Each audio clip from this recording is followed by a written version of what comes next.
Jones.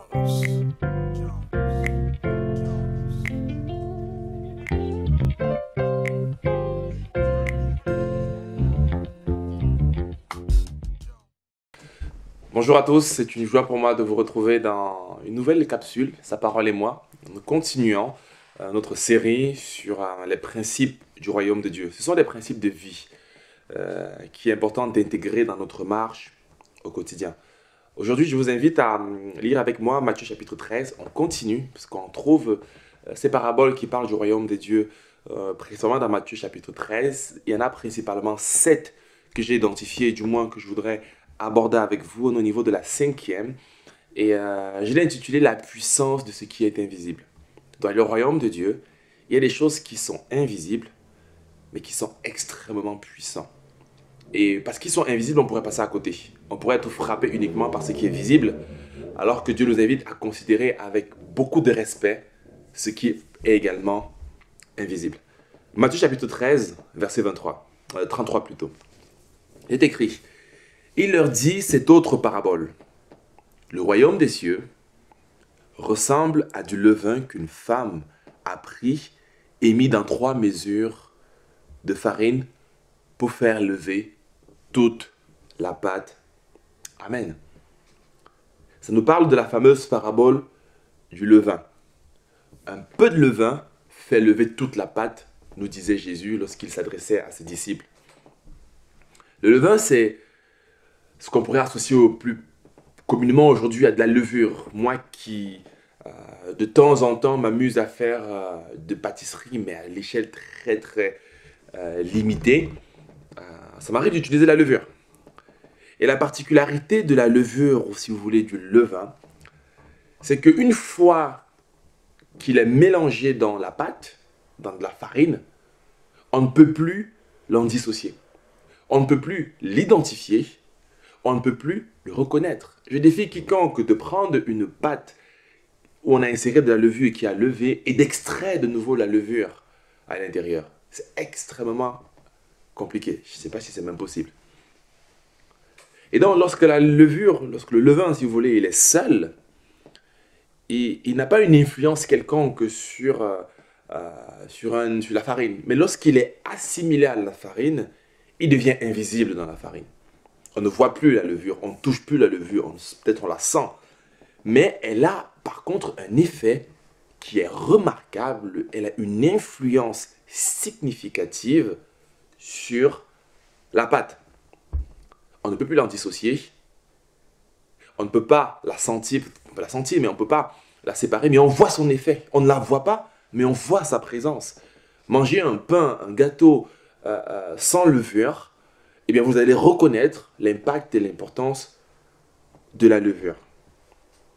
Et donc je voudrais vous inviter à réaliser cette capacité ou bien cette puissance de ce qui est invisible. On ne la voit pas, mais elle a un effet dans notre vie.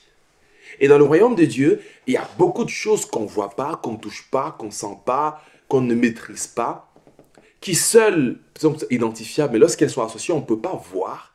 Eh bien, dans ce royaume de Dieu, ces choses-là ont une influence remarquable lorsqu'elles sont associées à cela. Et donc, je voudrais vous inviter à considérer 2 aspects. Un aspect positif et un aspect négatif de ces choses qui sont invisibles. Parce qu'elles peuvent avoir un effet positif lorsqu'elles sont de source positive, lorsqu'elles sont bonnes, ou un effet négatif lorsque leur source et l'origine est néfaste ou elle est mauvaise. Le premier, ce que je pourrais appeler le levain positif. Je ne peux m'empêcher de penser au Saint-Esprit quand je parle du levain positif. Un peu de levain fait lever toute la pâte. On ne peut pas toucher le Saint-Esprit. On ne peut pas sentir le Saint-Esprit. On va me dire, le Saint-Esprit, il est ici, il est là. On ne le voit pas, il n'est pas palpable. Il est esprit. Il n'est pas matériel. Il peut avoir des représentations qu'on appelle des théophanies. Mais il n'est pas palpable, il n'est pas visible. Pourtant, ses effets sont remarquables. Sa puissance est évidente.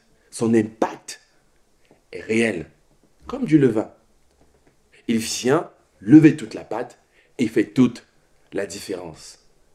Moi qui vous parle, vous ne voyez pas le Saint-Esprit.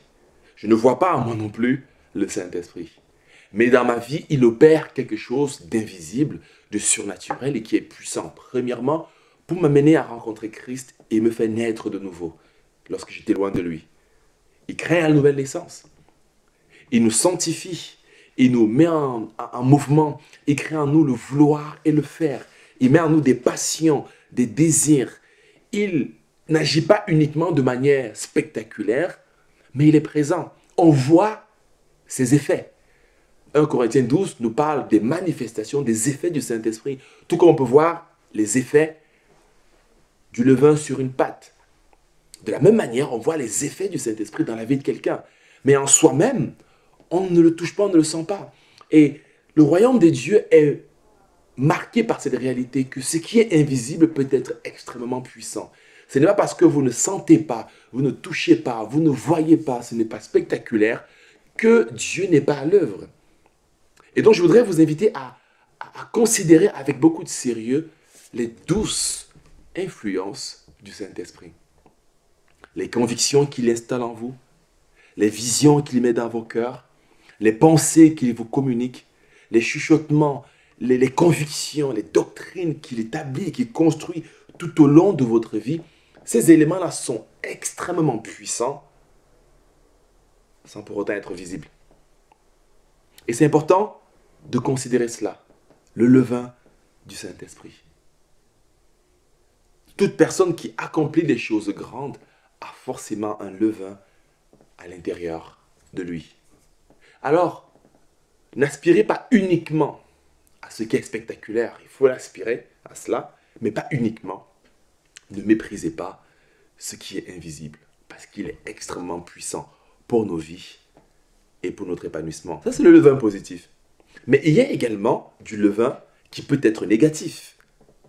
Il s'agit de ce que Satan construit, ou la façon dont il essaie de nous influencer. Jésus demandait à ses disciples, méfiez-vous du levain des pharisiens, de cette levure des pharisiens. Il parlait de l'enseignement des pharisiens, de la doctrine des pharisiens. Il disait, faites attention à cela, parce qu'un peu de levain fait lever toute la pâte.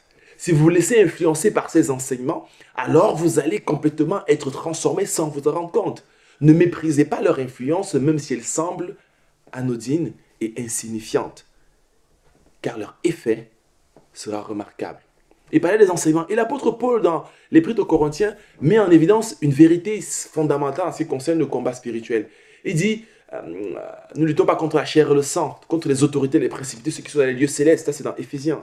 Mais dans Corinthiens, il fait mention de notre principe. Il dit, nous renversons les murailles, les forteresses, les raisonnements, les pensées, nous les amenons captifs à la pensée de Christ. L'apôtre Paul met en évidence le fait que l'un des levains les plus puissants auxquels le chrétien est confronté, auxquels l'humanité est confrontée, ce sont les raisonnements, ce sont les pensées, ce sont les systèmes d'analyse.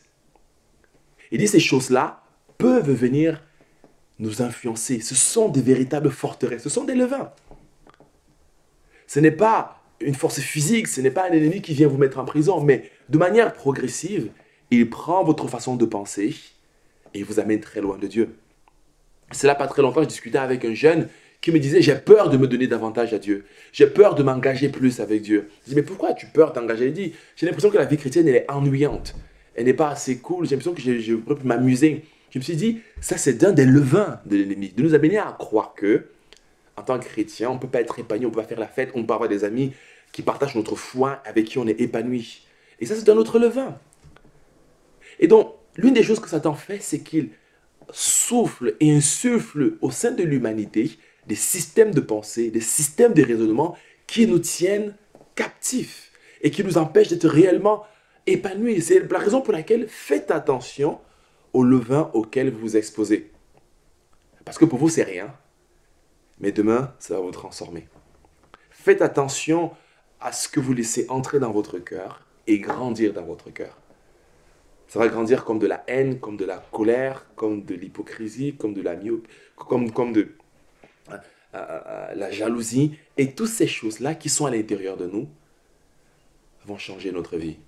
Alors, soyons de ceux qui considèrent avec beaucoup de respect, beaucoup de crainte même, la puissance de ce qui est invisible.